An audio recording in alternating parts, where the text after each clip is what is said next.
नमस्कार। Loud India TV में नमस्कार। आपका स्वागत है। हमारे साथ श्री वीएन राय जी हैं। इनका परिचय मैं क्या दूं, वो खुद देंगे, लेकिन इनके परिचय के दो आयाम हैं। एक तो ये पुलिस अधिकारी रहे हैं, और पुलिस अधिकारी सुनते ही आपके दिमाग में एक कल्पना आती होगी, इसलिए वो जब आपसे बात करेंगे तो आपके दिमाग की कल्पना साफ होगी कि आप जो सोच रहे थे वो सही है, या इनकी बात सुनकर जो आपके दिमाग में छवि आती है वो सही है। राय साहब बहुत साहित्यिक आदमी हैं, किताबें लिखी हैं, मैगजीन निकाली है, और राय साहब महात्मा गांधी विश्वविद्यालय के वर्धा में कुलपति रहे हैं।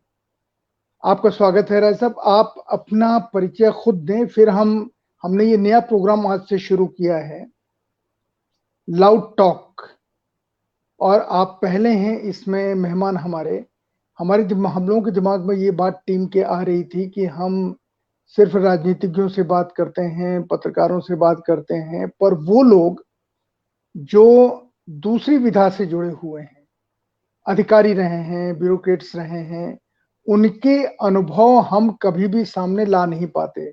हम का मतलब हमारा मीडिया नहीं ला पाता, वो कभी विषय बनाता ही नहीं। तो हमने सोचा कि क्यों नहीं हम एक कोशिश करें, देखें लोगों को कैसा पसंद आता है। इसलिए दर्शकों, आपके सामने हमारे वीएन राय साहब हैं। वीएन साहब से मैं पहला अनुरोध ये करूंगा कि वो अपने बारे में संक्षेप में परिचय दे दें अपना, वो क्या अपने बारे में कहना चाहते हैं, फिर हम उनकी यादों के जंगल में घुसेंगे और उनसे कहेंगे कि जो प्रमुख 3-4 यादें हैं आपके कैरियर की, जिसमें आपने लोगों पर प्रभाव डाला हो, लोगों ने आप पर प्रभाव डाला हो, आपने घटनाओं को उद्घाटित किया हो, आपके ऊपर कोई दबाव आया हो, आपने उसका कैसे सामना किया, इन सारी चीजों के बारे में हम बात करेंगे। राय साहब, अब आपके हाथ में माइक है। देखिए, आपने सबसे मुश्किल सवाल पूछा है। अपना परिचय देना मुझे, मेरे जैसे व्यक्ति के लिए जिसने बहुत साधारण सी जिंदगी जी है, ये बड़ा मुश्किल है अपने बारे में बताना। मैं तो अकबर इलाहाबादी का एक शेर मुझे याद आ रहा है, जिसका अर्थ सिर्फ ये है कि पैदा हुए और ग्रेजुएट बीए हुए, फिर शादी हुई और नौकर हुए, मर गए। तो मेरी जिंदगी भी लगभग इसी तरह की थी। मैं संक्षेप में ये कह सकता हूँ कि 1950 में पैदा हुआ। 1971 में मैंने इलाहाबाद विश्वविद्यालय से अंग्रेजी साहित्य में एमए किया। 1975 में आईपीएस में आ गया और 2011 में आईपीएस से रिटायर हो गया। और इसी बीच में मुझे महात्मा गांधी अंतर्राष्ट्रीय हिंदी विश्वविद्यालय का कुलपति बनने का मौका मिल गया। तो फाइनली 2014 की जनवरी में मैं सरकारी नौकरियों से रिटायर होकर के अब फिलहाल नोएडा में रहता हूँ। तो ये एक साधारण सी जिंदगी रही, जो एक, जिसे आप एक रैखिक कह सकते हैं। मतलब वो सीधे उसमें चलती रही, कोई बहुत उतार चढ़ाव नहीं आए। ये जरूर रहा कि मैं पुलिस में आने के पहले से मेरी साहित्य में दिलचस्पी थी, लिखता पढ़ता था। यहाँ आकर के मैंने अपनी वो दिलचस्पी बनाए रखी, और अब रिटायर होने के बाद पूरी तरह लिखने पढ़ने में ही हूँ। तो एक तरह से मैं ये कहूँ कि मैंने इसे पहले भी कई बार ये कहा है और लिखा है कि मैं दोहरी जिंदगी जीता रहा। एक तरफ तो मैं पुलिस वाला था, आईपीएस में था, तो पुलिस अफसर के तरह काम करता रहा, और उसी के समानांतर एक लेखक और साहित्यकार की जिंदगी रही, जिसमें एकदम वो जो भिन्न दुनिया थी। बल्कि कई बार तो मुझे आश्चर्य होता है कि मैं दफ्तर से घर आता था तो भूल जाता था कि मैं किस ओहदे पर इस समय हूँ। लेखकों के बीच जाता था तो साहित्य का व्यक्ति बन के रहने की कोशिश करता था, और जब पुलिस की वर्दी पहन के या पुलिस के काम में रहता था तो उस समय मैं साहित्य से एकदम जैसे आप कह सकते हैं कि साहित्य से भिन्न जिंदगी बिताता था। और आमतौर से जहां मैं पोस्टेड रहा, वहां मेरे सहयोगियों को, सहकर्मियों को, ज्यादातर को इस बात का आभास नहीं था कि मेरा कुछ लिखने पढ़ने से भी रिश्ता है। तो ये एक सीधी, एक रैखिक सी जिंदगी थी। अब इसके बारे नहीं, में मेरा मुझे नहीं मेरा लगता कि मेरा मेरा मेरा मेरा यही प्रश्न है कि आपने इन दोनों जिंदगियों को समन्वित कैसे किया, बैलेंस कैसे किया? क्योंकि जब मैं आपको जानता हूं, जब आप जिले के पुलिस कप्तान हुआ करते थे, मेरा ख्याल है सुल्तानपुर से मैं आपको जानता हूं, वहां भी आपका जो परिचय था वहां के कुछ लिखने पढ़ने वाले, सोचने समझने वाले लोगों से ज्यादा था। लखनऊ से भी लोग आपके पास आते थे। फिर आपने गाजियाबाद जब आप आए तो आपने मैगजीन्स भी निकाली, लेख भी लिखे। ये दोनों जिंदगी ऐसी हैं कि एक साहित्य में रंगा हुआ व्यक्ति पुलिस की कठोरता का निर्वहन कैसे कर सकता है? यही तो सवाल है। देखिए, ये आम एक धारणा है और ये सही धारणा है कि पुलिस और साहित्य दोनों एक दूसरे के विरोधी ध्रुव हैं। और ये सच भी है, इसमें किसी तरह का कोई बहुत जिसे आप कह सकते हैं एग्जेजरेशन नहीं है। मैं भी इसको महसूस करता था। लेकिन मुझे आनंद ये आया कि मैंने देखा कि ये दोनों को किस तरह से दोनों ने मुझे प्रभावित किया और दोनों ने मुझे एनरिच किया, मुझे समृद्ध किया। पुलिस में रहते हुए मुझे वो सारे अनुभव मिले जो किसी दूसरे पेशे में नहीं मिलते। पुलिस में आप चोरों से, चक्कों से, लुटेरों से, दलालों से, उसके साथ साथ हाँ, जो पीड़ित, दुखी, प्रताड़ित, जो एकदम जिसे आप कह सकते हैं कि हाशिए का आखिरी व्यक्ति, उससे आपकी मुलाकात होती थी। और एक तरह तरह के मतलब बहुत ही जिसे बयान करना मुश्किल है, मतलब ऐसे अनुभव जो किसी और पेशे में शायद मुझे नहीं मिल पाते। और साहित्य में रहने से मुझे फायदा ये हुआ कि देखिए, पुलिस में जानवर बनने के अवसर बहुत होते हैं। आप धीरे धीरे पशु की स्थिति में परिवर्तित होते जाते हैं, जानवर बनते जाते हैं और आपको पता भी नहीं चलता। तो वहाँ साहित्य मुझे मदद करता था थोड़ा बहुत। अगर मैं मनुष्य बना रह सका तो इसमें मुझे साहित्य ने मदद की। पुलिस के जो अनुभव थे उनको मैं अपने लेखन में लाया। मेरा ज्यादातर लेखन ऐसा है जो जिसे आप ये कह सकते हैं कि मेरी अपनी जिंदगी के अनुभव, मेरे आसपास जो कुछ घट रहा था उसको लेकर के, या जो चरित्र या जो पात्र मुझे वास्तविक जीवन में मुझसे टकरा रहे थे उन सबको केंद्र में रख करके मैं लिख रहा था। तो वो अनुभव मुझे साहित्य में काम आ रहे थे। और पुलिस में रहते जब मैं रहता था तो साहित्य वहाँ, जैसे मैंने आपसे कहा, उसने मदद की। जैसे मेरी बहुत सांप्रदायिकता को लेकर के मेरी बड़ी दिलचस्पी थी। हिंदू मुस्लिम रिश्तों जी, को समझने के लिए इस देश में 1100 साल जी, तक ये दो बड़ी जातियां एक साथ रही, दो बड़े धर्म साथ साथ रहे। और इन 1200 सालों में इन्होंने बहुत अद्भुत रचा। मतलब चाहे वो जी, स्थापत्य हो, चाहे संगीत हो, चाहे कला हो, यहाँ तक हमारा पाक शास्त्र भी बहुत अद्भुत इनके मिलन से हुआ। लेकिन ये जी, दोनों आपस में लड़ते भी रहे। मतलब ये कहना जी, सरलीकरण है कि ये दोनों सिर्फ एक दूसरे को कंट्रीब्यूट करते रहे, ये लगातार जी, लड़ते रहे। और एक अजीब तरह की घृणा इनकी भाषाओं में मिलती है, व्यवहार में मिलती है। दुनिया में शायद ये अकेला उदाहरण होगा जहां इतने लंबे साथ पड़ोस में रहने वाले एक दूसरे के साथ रोटी बेटी का संबंध नहीं बनाते थे। आपको हम्म, शायद पता होगा कि पर्शियन की और टर्किश शब्दकोशों में हिंदू शब्द जी, का अर्थ डकैत, रहजन, चोर, शाफयाम, लुटेरा, गुलाम, ये सारे हिंदू शब्द के अर्थ हैं। उसी तरह हम्म, हिंदुओं में म्लेच्छ शब्द जो वैदिक काल से चला आ रहा था, जिसका वैदिक काल में जिसका अर्थ था जो संस्कृत ना जानता हो, जिसका उच्चारण जी, बड़ा स्पष्ट हो, वो म्लेच्छ शब्द जी, उन्होंने मुसलमानों के लिए इस्तेमाल करना शुरू किया। और एक हिंदू की नज़र में मुसलमान एक गंदा, एक झूठा, एक मतलबी या आदतन हिंसक।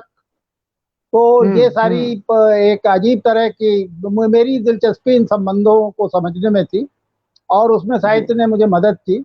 इसीलिए मैं सांप्रदायिक दंगों के दौरान जब मैं जमीन पर खड़ा रहता था तो मैं हिंदू मुसलमान नहीं हो पाता था। मैंने इन अनुभवों को अपने अलग अलग, आप तो खुद ही उसके गवाह हैं। आशमपुरा वाली जब घटना हुई थी तो आप ही के अखबार में सबसे पहले चौथी दुनिया ने ही उसको दुनिया को वो बताया घटना था। वो घटना मैं बाद में पूछूंगा।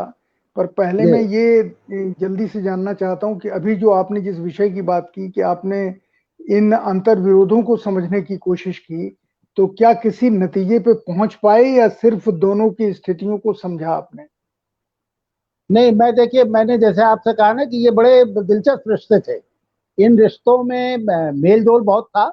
आप जो हिंदू और मुसलमान राजाओं के बीच युद्धों की कल्पना कीजिए तो आप ये देख के चकित रह जाते हैं कि मुस्लिम शासकों की फौज में राजपूत सेनापति थे और हिंदू शासकों के फौज का जो तोपखाने का इंचार्ज वो पठान था।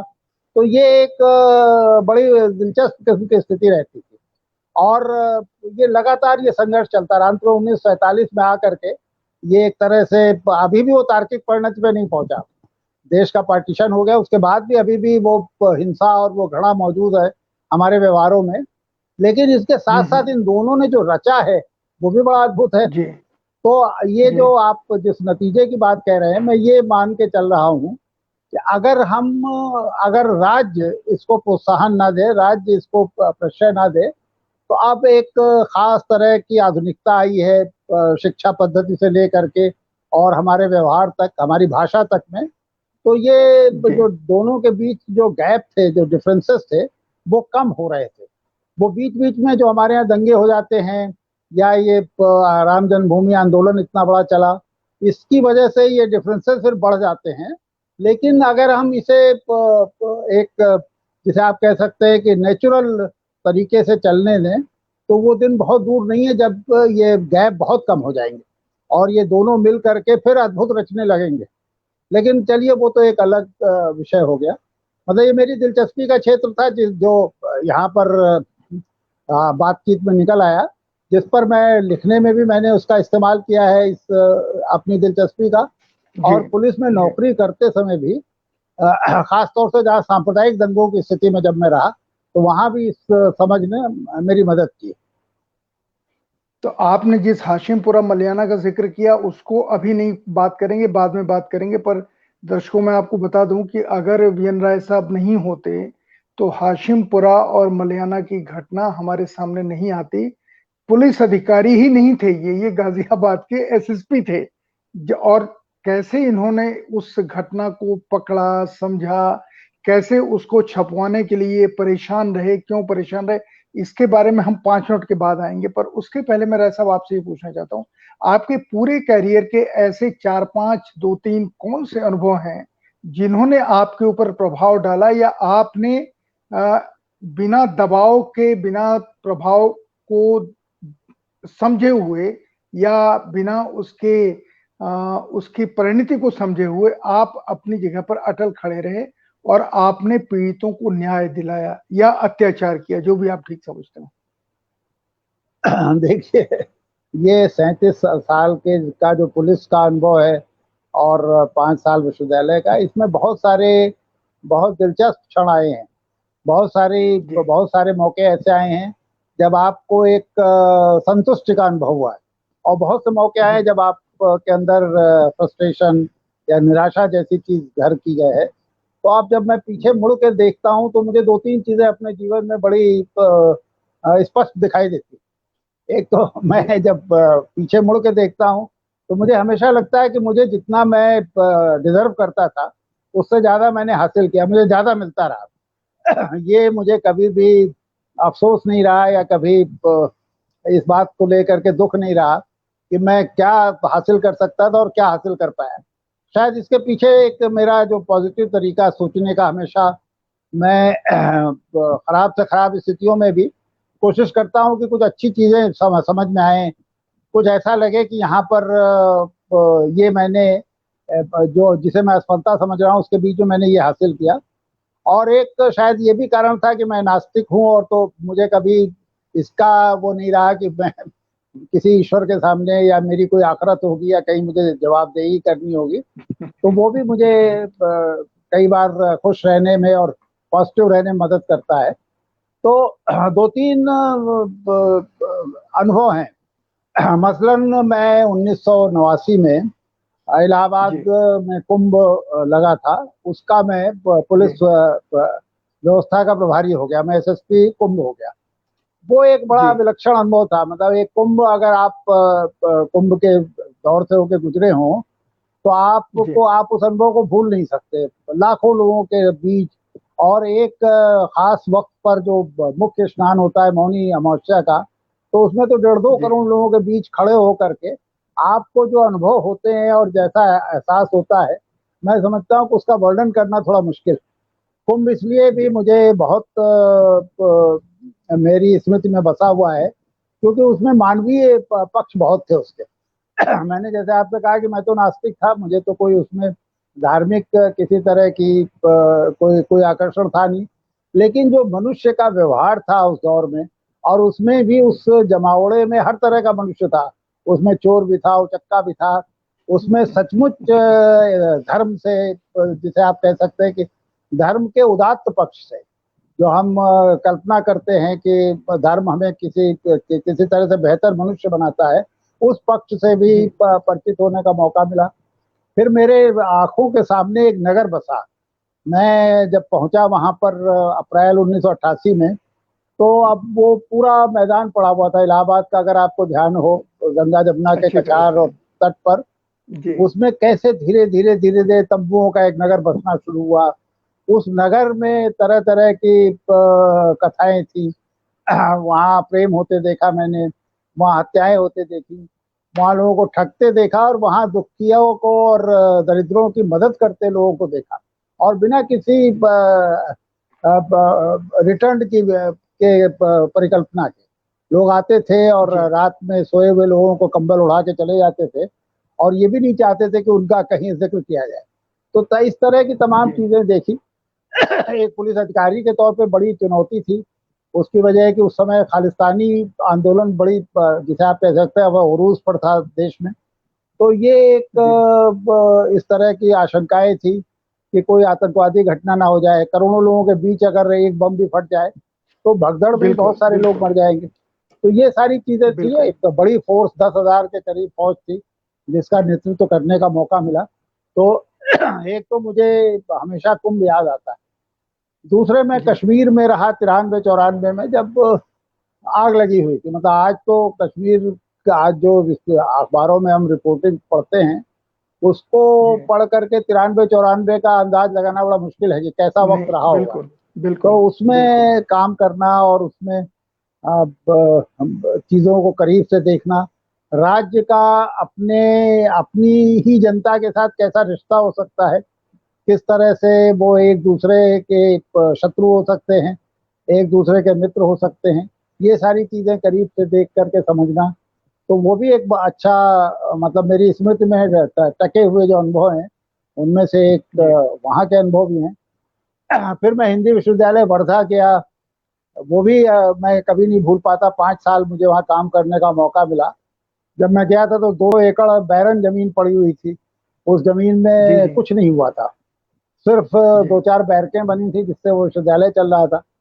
तो जब मैं लौटा तो मुझे ये देख के संतोष हुआ कि एक, जिसे आप कह सकते हैं, वाइब्रेंट किस्म की एक यूनिवर्सिटी, एक विश्वविद्यालय जो धड़कती हुई, जिसका गतिविधियों से भरपूर एक विश्वविद्यालय वहाँ छोड़ के आया मैं, जिसमें विदेशी छात्र बड़ी तादाद में हिंदी पढ़ने आने लगे थे। हिंदी भाषा और साहित्य, जिससे मेरा एक सहज प्रेम और लगाव था, उसके लिए कुछ नई चीजें कर पाया मैं। तो एक अपनी सारी सीमाओं के बावजूद जो कुछ कर पाया, उससे मुझे प्रसन्नता होती थी। तो बाकी जो आपने कहा कि ऐसे अनुभव जिसमें लगे कि मैं सारे दबावों या सारे, आपका मतलब ये था जो आजकल जिसकी हम बात करते हैं कि भाई राजनीतिक दबावों के कारण पुलिस पंगु हो जाती है, काम नहीं करते, तो मैं समझता हूँ कि ये तो शायद बहुत, इसका उत्तर देना उचित इसलिए नहीं होगा क्योंकि मैं अपनी प्रशंसा करूंगा, अपनी तारीफ में कहूंगा, उसका कोई मतलब नहीं। मेरा यही कहना है कि ये एक लोकतंत्र में ये तो संभावना, ये तो आप कल्पना नहीं कर सकते कि पुलिस पर कोई दबाव नहीं होगा। पुलिस पर दबाव होगा। ये जो राजनीतिक प्राणी है हमारे देश के, उनकी ये मजबूरी भी है। ऐसा नहीं है कि वो कोई शौकिया कर रहे हैं, उनकी मजबूरी भी है, और ये तो चलता ही रहेगा। बहरहाल उसके बीच में आप कैसे निकल जाते हैं और कैसे आप अपना काम कर ले जाते हैं, इससे आपका असेसमेंट होता है। लेकिन चूंकि ये व्यक्तिगत वो है, तो मैं नहीं समझता कि अपने बारे में इस पर कोई बात की जाए। नहीं, पर आप ये बताइए कि जो पुलिस में हम सुनते हैं उसमें कितनी सत्यता है कि एक तो ये कि पुलिस खुद अपराधों को बढ़ावा देती है, अपराधी गिरोहों को संरक्षण देती है, एक सवाल। दूसरा सवाल, पुलिस फेक एनकाउंटर करती है। वीपी सिंह जी के समय ये बहुत तेज चला था कि पुलिस बहुत फेक एनकाउंटर कर रही है, और अभी भी जिस तरीके से वो दुबे जो पकड़े गए और उनको जिस तरह मारा गया, तो वो तो फेक ही था, मतलब वो रियल एनकाउंटर नहीं था, ऐसा लोगों का मानना है। आपके समय में इस तरह की घटना, आपके समय मतलब आपके आपके आसपास नहीं, पर आप जिस समय पुलिस के भीतर थे और पूरा पुलिस क्योंकि आप फिर सबसे बड़े अधिकारी की जगह भी पहुंचे, तो ऐसे समय इन सारी चीजों के बारे में आपका नजरिया क्या था? ये सत्य है, लोगों की धारणा असत्य है, आपका क्या कहना है? देखिए, सारी धारणाएं सत्य हैं। आपने बीपी सिंह का हवाला दिया, उस समय तो मैं एसपी था। उस समय खूब फर्जी एनकाउंटर्स हुए, आज भी जो उत्तर प्रदेश में हो रहे हैं। मेरा ये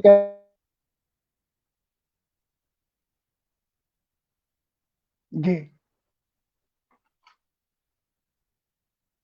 कहना है कि अगर इनकी जांच हो तो इसमें ज्यादातर फर्जी। कानपुर वाली घटनाओं का आपने जिक्र किया, वो भी फर्जी सारी घटनाएं हैं। वो जांच हो रही है, जांच से क्या आएगा ये मैं नहीं कह सकता। देखिए, सबसे जी बड़ी जो दुखद चीज है वो ये है कि ये पुलिस जो आज बनी है, ये 1860 के कानूनों के तहत अंग्रेज बहादुर ने बनाई। अंग्रेजों ने जी 50-60 मुल्कों में पुलिस बनाई थी। ये मजेदार बात है कि एक आधुनिक संस्था के रूप जी में पुलिस भारत में अंग्रेजों ने बनाई और करीब 50-60 मुल्कों में बनाई। ये कहा जाता था ना कि ब्रिटिश सूर्यास्त नहीं होता है,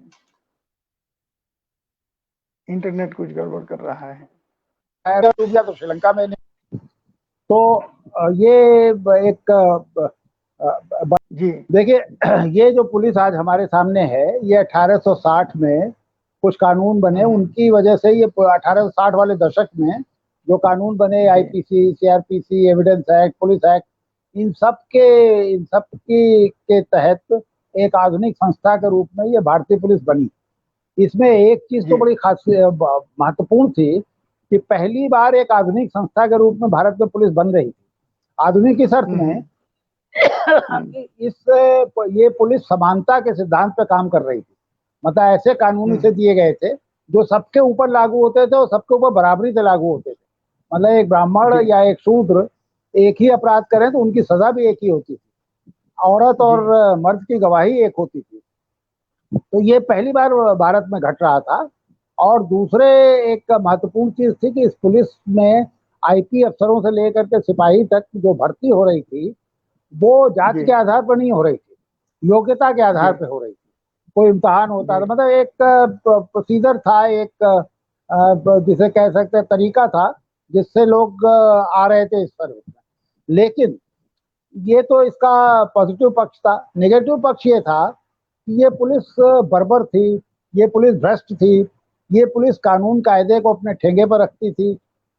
ये सिर्फ इसलिए कानून कायदे इसके लिए कोई मायने नहीं रखते थे क्योंकि ये बनी इसलिए थे कि अंग्रेज बहादुर का जो राज्य है इसको सुरक्षा प्रदान कर सके, इसको आगे बढ़ा सके।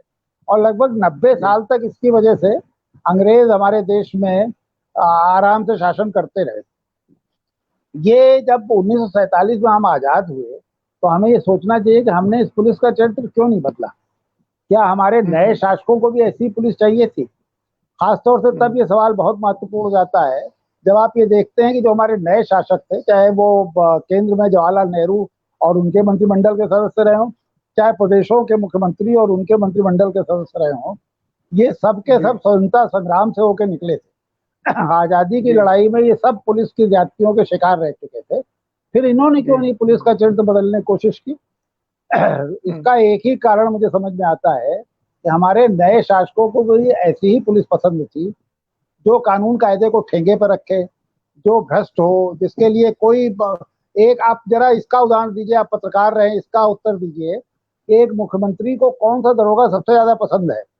एक मुख्यमंत्री को वही दरोगा पसंद आता है जो उसके विरोधियों की टांग तोड़ दे, उसके समर्थकों के खिलाफ मुकदमे ना कायम करे। अभी कुछ साल पहले तक बूथ कैप्चरिंग, बूथ लुटेरों की घटनाएं सुनाई देती थी, तो जो उसके जी पक्ष के जी बूथ जी लुटेरों का तो समर्थन करे और उसके विपक्षियों को बूथ लूटने ना दे। इस तरह का दरोगा एक जी मुख्यमंत्री को सबसे ज्यादा पसंद आता है। जी इसीलिए उन्होंने कोई बुनियादी परिवर्तन नहीं किया, हमारे चरित्र में कोई बुनियादी फर्क नहीं आया। पुराने कानून भी बने रहे, पुराना व्यवहार भी बना रहा। पुलिस आज भी जनता के मित्र के तौर पे नहीं स्वीकार की गई, क्योंकि जनता के मित्र के तौर पे उसे बनाने के लिए कोशिश ही नहीं हुई। ना पुलिस ने खुद बिल्कुल, अपनी तरफ से कोशिश की, ना जो हमारे रूलर्स थे उन्होंने कोशिश की। उन लोगों अब ने आप की। देखिए उत्तर जी प्रदेश में क्या हो रहा है पिछले कुछ सालों से। ये मतलब मैं तो सोच के कभी दहशत में पड़ जा रहा हूँ। इस समय एक फैशन ये चला कि जो भी गिरफ्तार हो रहा है पहले उसके टांग में गोली मारी जा रही। और टांग में गोली मार के गिरफ्तार किया जा रहा है। मतलब पुलिस को ही आपने अगर सजा देने का अधिकार देना है तो फिर अदालतों की क्या जरूरत है, फिर क्या कानूनों जरूरत है, की क्या बिल्कुल। जरूरत है। आपने कानपुर वाली घटना का जिक्र किया, मतलब वो वैसा तो आप कल्पना ही नहीं कर सकते। मुझे याद है जी। कि हम लोग के जमाने में अगर कोई अपराधी पकड़ा जाता था और उसको पुलिस ने मान लिया घर से उठा लिया, तो पहला काम जो उसके परिवार के लोग या उसके वकील या शुभचिंतक करते थे, वो एक टेलीग्राम दे देते थे कि साहब हमारे घर से इनको रामलाल को पकड़ के ले गए। सिर्फ इसलिए कि एक बार टेलीग्राम मिल जाने के बाद अब पुलिस उसे मारेगी नहीं। ये विकास दुबे ने भी तो यही किया उज्जैन में।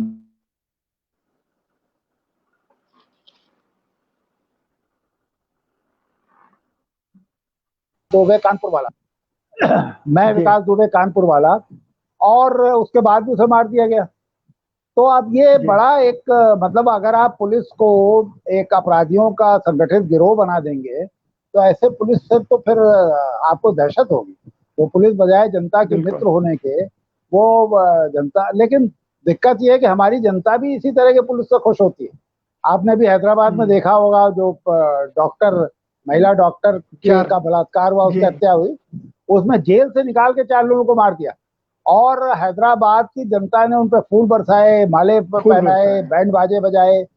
ये आप इसमें भी देख लीजिए, कानपुर वाले में भी बहुत सारे लोग इससे प्रसन्न हैं और कह रहे हैं कि इसके अलावा कोई चारा ही नहीं था। भाई ये तो हमारी असफलता है ना कि हमने अपना जो अदालती निज़ाम है, हमने जो अपनी न्याय व्यवस्था है, जो न्यायिक प्रणाली है, उसको इस लायक नहीं हम बना पा रहे हैं कि वो अपराधियों को सजा दे।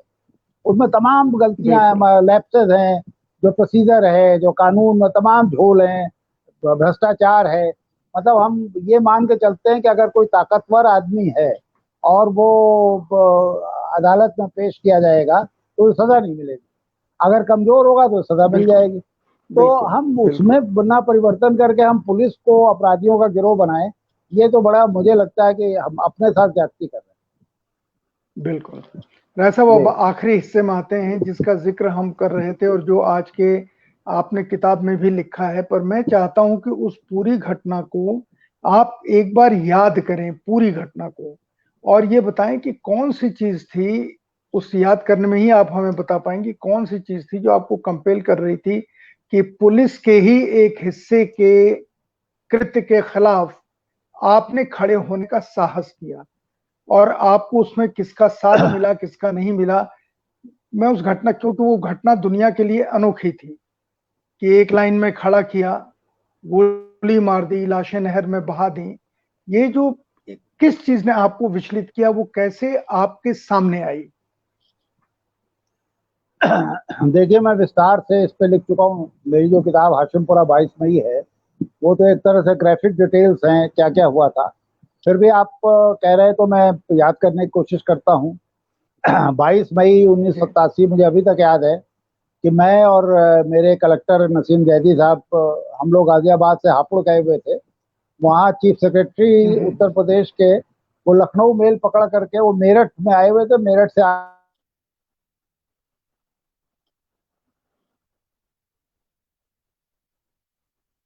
राय साहब का फोन बीच बीच में आ उन्होंने लखनऊ जाता है, मेल ऐसा पकड़ी मुझे और वो लगता है। लखनऊ जा रहे थे। हाँ जी। फोन आ जा रहा, चलिए अब वो एडिट करा लीजिएगा। जी। उन्हें छोड़ करके हम लोग लौटे। जी।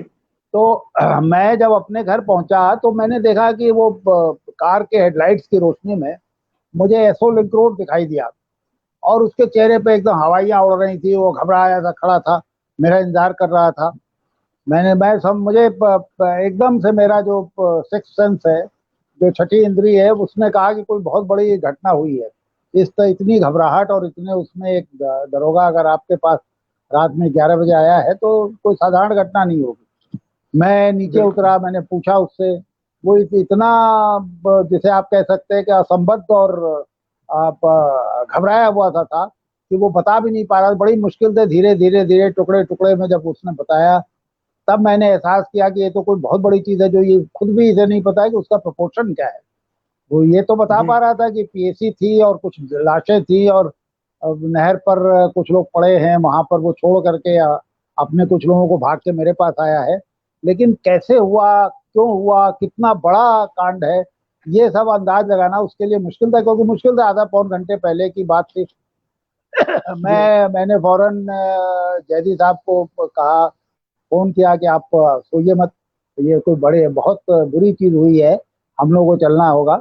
फिर जल्दी जल्दी अपने और अफसरों को, मजिस्ट्रेटों को, पुलिस अफसरों को, सबको इकट्ठा करके हम लोग पहुंचे। जो दूसरा घटना स्थल था, मकनपुर एक गांव था इलाहाबाद, ये गाजियाबाद शहर के फौरन बाहर, जहाँ आज वैशाली और कौशाम्बी और सारी कॉलोनियां खड़ी हैं। उस जमाने में ये एक बंजर जमीन थी। वहां आकर के जो दृश्य मैंने देखा वो तो मैं जीवन में कभी नहीं भूल सकता। मतलब आप, कुछ अनुभव ऐसे होते हैं जो आप बिल्कुल उनको बिल्कुल दो स्वप्न की तरह आपके साथ साथ चलते हैं। वो सारी बिल्कुल। लाशें और छत विक्षत शरीर, बहता हुआ पानी नहर का, उसमें सरकंडे लगे हुए थे, उनको पकड़ करके कुछ लाशें लटके, आधी पानी में आधी नहर पर। तो वो एक बहुत खराब जिसे कह सकते हैं कि अनुभव था। लेकिन वहीं खड़े होकर के मुझे ये समझ में आ गया कि मैं ये जो आजाद भारत की सबसे बड़ी कस्टोडियल किलिंग का गवाह बन रहा हूँ। और जैसे जी मैंने आपसे कहा कि मैं दोहरी जिंदगी जीता था, तो एक पुलिस अफसर के हैसियत से तो मैंने ये तय किया कि अब इसमें जो भी इसके दोषी हैं उनको उनकी तार्किक परिणति तक पहुंचा, उन्हें सजा दिलवा के रहूंगा मैं। और जी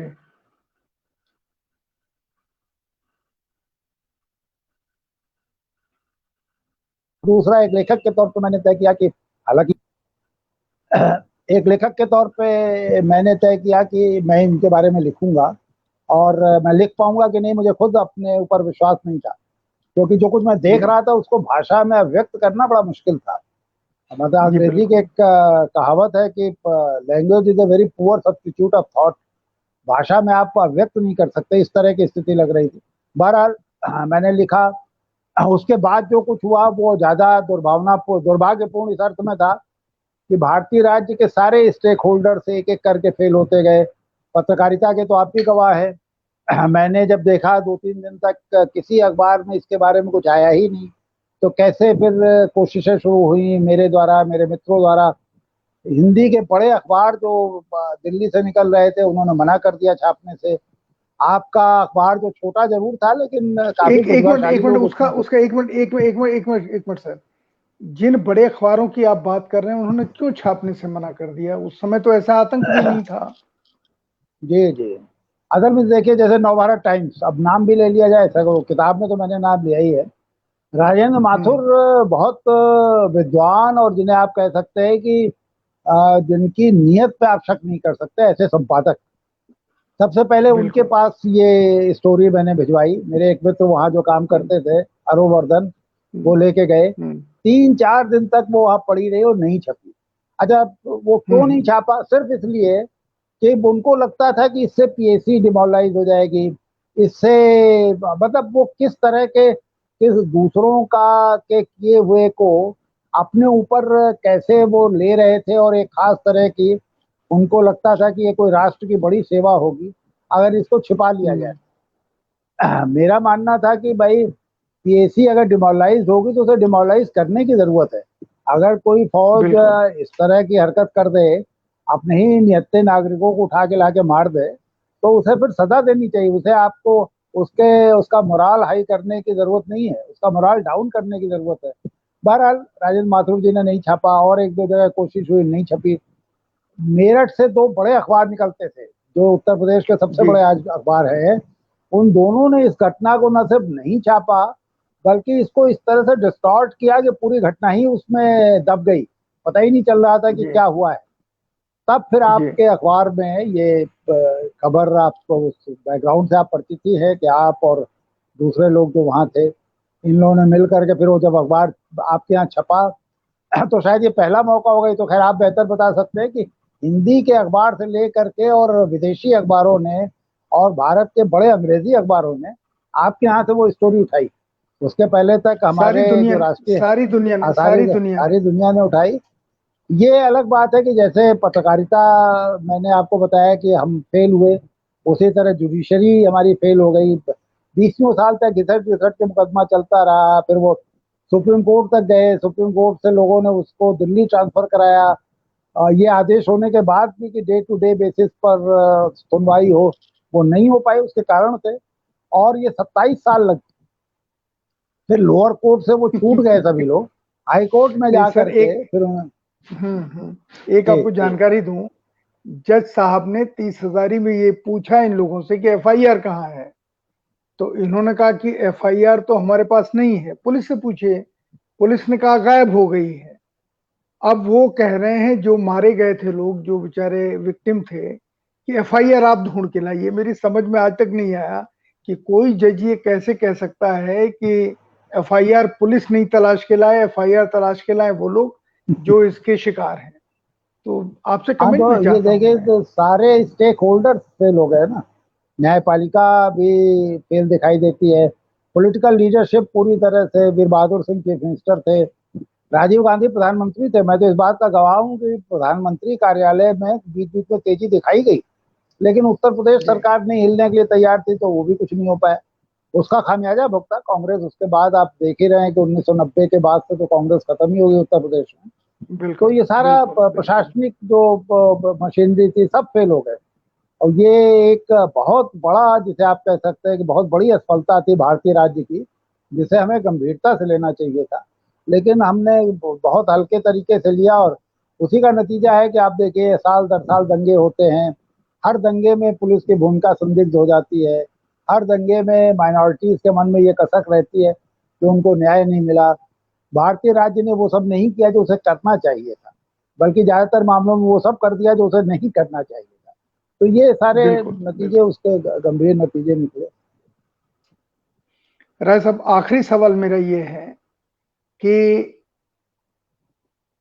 आप अपने बाद आने वाले पुलिस, जो पुलिस में आ रहे हैं, उनके लिए आपकी क्या सलाह है? और साहित्य में जो इस समय लोग हैं, वो साहित्य के जगत के दोस्तों के लिए क्या सलाह है? क्योंकि एक इंप्रेशन ये पड़ा हुआ है कि साहित्य जिंदगी से दूर जा रहा है और पुलिस न्याय से दूर जा रही है। आपका आपकी कोई सलाह है इन दोनों विधा के लोगों के जो आपसे जूनियर हैं? देखिए, मैं बूढ़ा जरूर हो गया हूँ, लेकिन मुझे नहीं लगता कि मैं इस योग्य हुआ कि मैं लोगों को उपदेश दूं या लोगों को, या मेरी सलाह का कोई अर्थ होगा।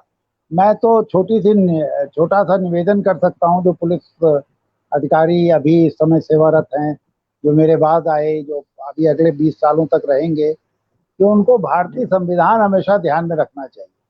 हमारे लिए सबसे जी पवित्र पुस्तक भारतीय संविधान है, और भारतीय जी संविधान की जो मूल भावना है, उसके खिलाफ नहीं जाना चाहिए। ठीक है, कोई मुख्यमंत्री नाराज होगा, कोई प्रधानमंत्री नाराज होगा, आपको कहीं इनकन्वीनियंट जगह पटक देगा, कहीं भेज देगा, लेकिन आपको एक, जिसे कहते हैं ना, कि शाम को या रात में सोते समय आप संतुष्ट होकर के सो सकेंगे, अगर आपने ये याद रखा कि भारतीय संविधान हमारे लिए सबसे पवित्र पुस्तक है। और जी साहित्यिक में भी मैं वही फिर कहूंगा कि मैं अपने को इस लायक नहीं समझता कि मैं किसी को वो, लेकिन आपने जो सवाल पूछा उसी में उसका आप जवाब भी निहित है कि जिंदगी से अगर दूर हो जाएगा तो फिर साहित्य क्या रहेगा। साहित्य की तो की प्रासंगिकता, साहित्य की अर्थवत्ता, साहित्य का महत्व तभी तक है जब तक वो मनुष्य की जिंदगी को रिफ्लेक्ट करे, जब तक वो मनुष्य की जिंदगी को केंद्र में रख कर लिखा जाए और एक बेहतर मनुष्य बनने में हमारी मदद कर सके। साहित्य का तभी तक अर्थ है। और मैं तो निराश नहीं हूँ, हमारे जमाने में हर समय ऐसा हुआ है, कोई हमारा समय अपवाद नहीं है। हर समय ऐसा हुआ है कि कुछ लोग बहुत अच्छा लिखते हैं, कुछ लोग जिस तरह की बात मैं कह रहा हूँ, जीवन को समृद्ध करने वाला लेखन करते हैं, और बहुत सारे लोग चलताऊ लिखते हैं। तो वही हमारे समय में भी है।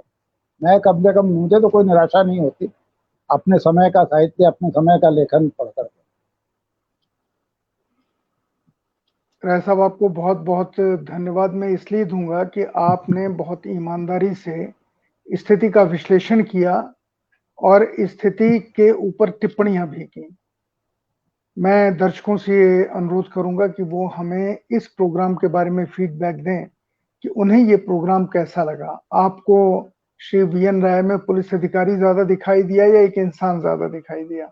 मैं इसलिए जानना चाहूंगा क्योंकि इसके बाद हम तय करेंगे कि हम इस प्रोग्राम को कंटिन्यू करें या ना करें, या जो ब्यूरोक्रेसी में लोग हैं, जिन्होंने जो असल में देश को चलाते हैं या प्रदेश को चलाते हैं, वो कैसे लोग होने चाहिए, शायद इससे कुछ झलक हम लोगों को दे पाए, या नए आने वाले लोगों को, जिनको राय साहब ने कहा, उन लोगों को ये समझ में आए कि हमसे जो आगे आदमी व्यक्ति गए हैं उनके अनुभव क्या कहते हैं, और उन अनुभवों से वो सीख ले सकें। राय साहब, आपको बहुत बहुत धन्यवाद, और दर्शकों आपको धन्यवाद।